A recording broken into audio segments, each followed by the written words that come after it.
Worst feeling in the world is to be facing death and to think, damn it, I've wasted my life. And I want people out there to realize that if you're 20s and your 30s, you don't want to reach that point. You don't want to waste your time and become 55, 58, have a stroke, face death. And what have you done? Nothing. You've moved from job to job. You tried this, you tried that with half an energy. You really have nothing to look back on. That's the worst feeling. It doesn't matter what challenges it is that you are facing there. It is the fundamental principle behind it that you do not run away, that you are open for everything that is being thrown at you. I didn't ask for an easy life. I take what comes.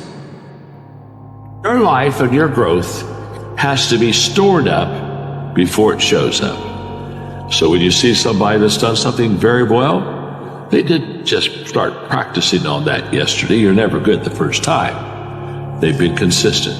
And because of their consistency, they've arrived to a level that begins to show and display growth and excellence. And that's what I want for you.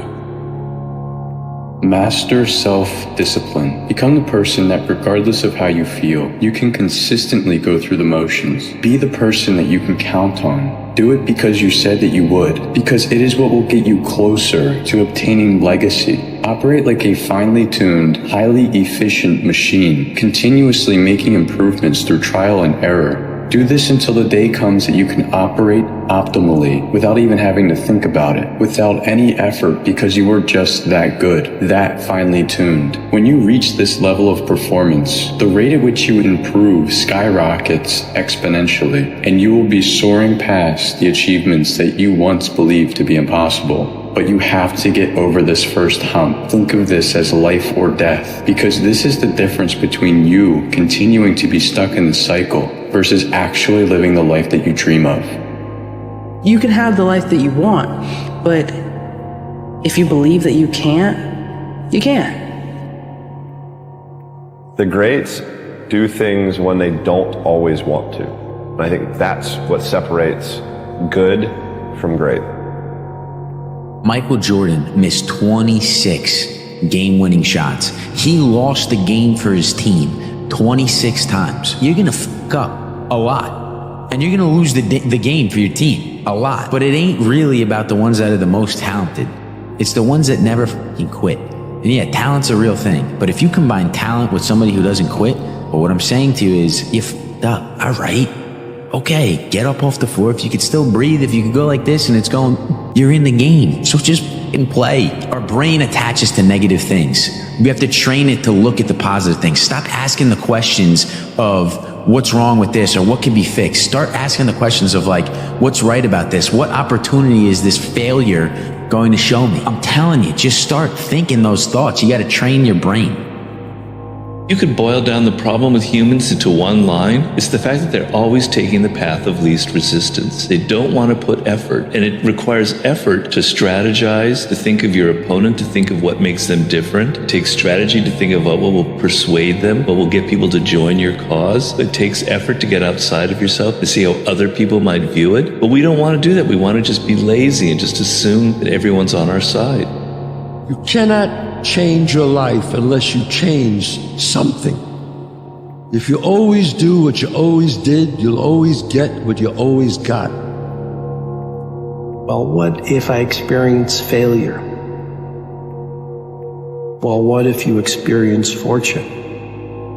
And I want you to think about that, because fear of failure and laughter and stumbling and things not working out often causes us not even to take the first step that creates the momentum. And as you know, small daily, seemingly insignificant steps over time, when done consistently, lead to stunning results. And so often we won't take the first step because we're afraid of failure. What if I fail? Well, I'm suggesting to you, what if you win? Emotions are powerful. Sometimes it doesn't take much to alter your whole life direction.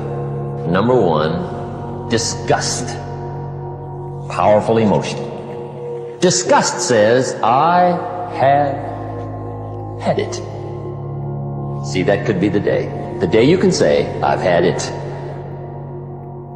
And whether you've had it with something small or something major, the day you can say, I've had it, may not be the day it ends, but the day it begins.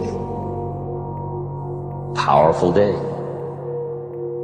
You should be viewing every single thing that happens in your life as a learning experience. Every good thing you do, every bad thing you do, the things you do to people, the things people do to you, regardless of the situation, there is always something embedded in there that you can use to make you better. And if you do that, if you view every single interaction, every single situation that you encounter as a learning experience, you will never lose, because most people are just coasting through life, completely asleep at the wheel, not paying attention to anything that goes on, not looking for lessons, not trying to improve, and they view every single situation that they encounter as just what happens to them. And those people will always blame two things before they ever blame themselves. They will blame someone else or their circumstances. And if you can just skip those two and look for the thing that you could do better in every single situation, you will always win no matter what.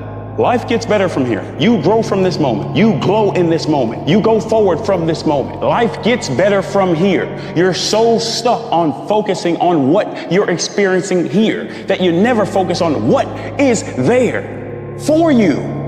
We all get to choose.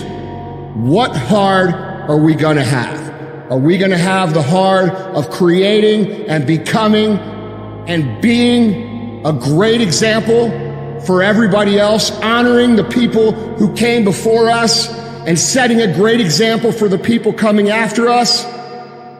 Or are we going to cruise? Or are we going to coast? Or are we just going to be another poor little me? Another person that dies with all the hopes and dreams and amazing ideas that could have helped people while you were here? Who says at the end of their life, I coulda, I should've, I wish I had? Or are you going to be the person that says at the end of their life, I f***ing did it?